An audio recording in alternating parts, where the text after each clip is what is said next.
On January 3rd, 2010, Senior Airman Michael Malarsie was in the remote mountains of Afghanistan when he was severely wounded by a powerful IED. 4 team members were killed, and he was blown off a bridge. Well, today, now Staff Sergeant Michael Malarsie is working with his Fidelco guide dog and leading a wounded airman recovery mentorship program to help other wounded veterans transition to civilian life. He is here in studio with me now and joined by Eliot Russman from Fidelco. And we have some really special canine guests as well. Good morning to both of you, and thanks for coming in. Good morning. Thank you for having us. Michael, I want to start with you. You were awarded a Bronze Star for Valor for your heroism on the battlefield, but it has been a long road to recovery, hasn't it? Absolutely.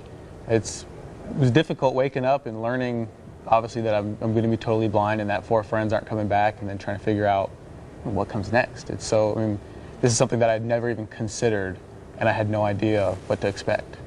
And then it happened, and then you have been fighting back ever since and now giving back.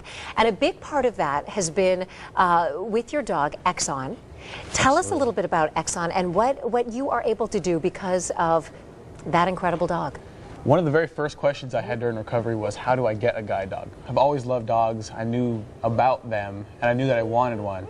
And nobody really knew. Nobody really had the answer. So after I got released out of the hospital and got sent back home to New Mexico, I got assigned a caseworker who was married to another blinded airman who had just received one. And he said, hey, if you are interested, if you really want one, you need to call Fidelco, because they just got a grant from the New Zone Foundation to pay $45,000 to place these dogs with veterans. So they're looking for you if you're serious about it. Isn't that amazing? And Eliot, you've heard this story before. Your company was at the other end of that phone call, and this is what the company does. This is what we do. I mean, the mission of the Fidelco Guide Dog Foundation is to change the lives and save the lives of men and women who are blind.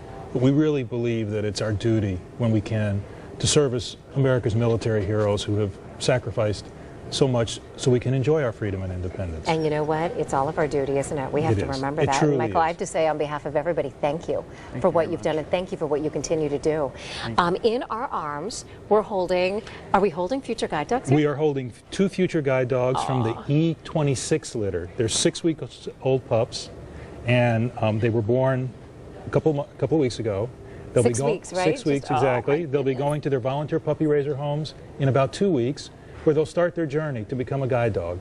For 16 or 18 months, we'll work with the families until the dogs are old enough to come back for training by our professional training staff. Such a special job that these dogs have. Yeah, I think my little dog is sleeping. They do. They're trying to get a shot of my little dog. The name of mine is Blue Girl. Blue Girl. Yes. And you've got Green Girl. Green Girl. So these are sisters. These are sisters, and the volunteer puppy raisers that raise them will get the honor of naming them, and the name will begin with an E, because they come from the E26 litter. It's how we keep things sort of organized. They're just so beautiful.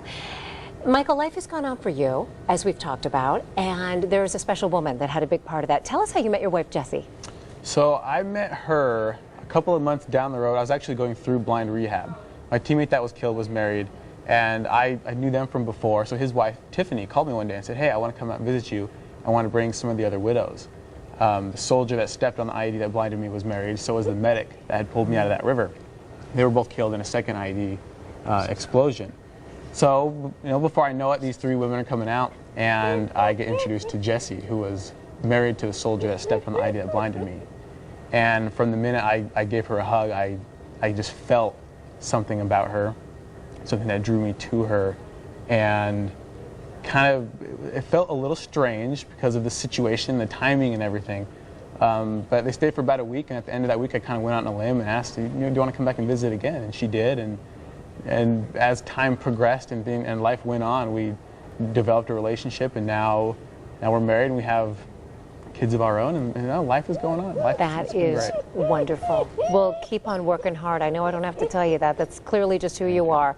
Thank you, Michael, for coming in and sharing your story. Eliot, thanks as well. We want to talk about the ride coming up, the Independence, the 3rd annual Ride for Independence. Is this Sunday, July 21st at 9 o'clock at Fidelco. It's a 50-mile scenic motorcycle ride. It's a fundraising event.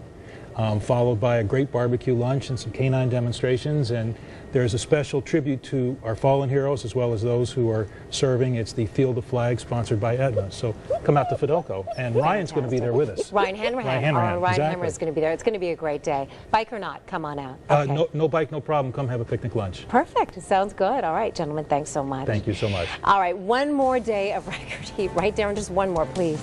The record is right around 100. Will be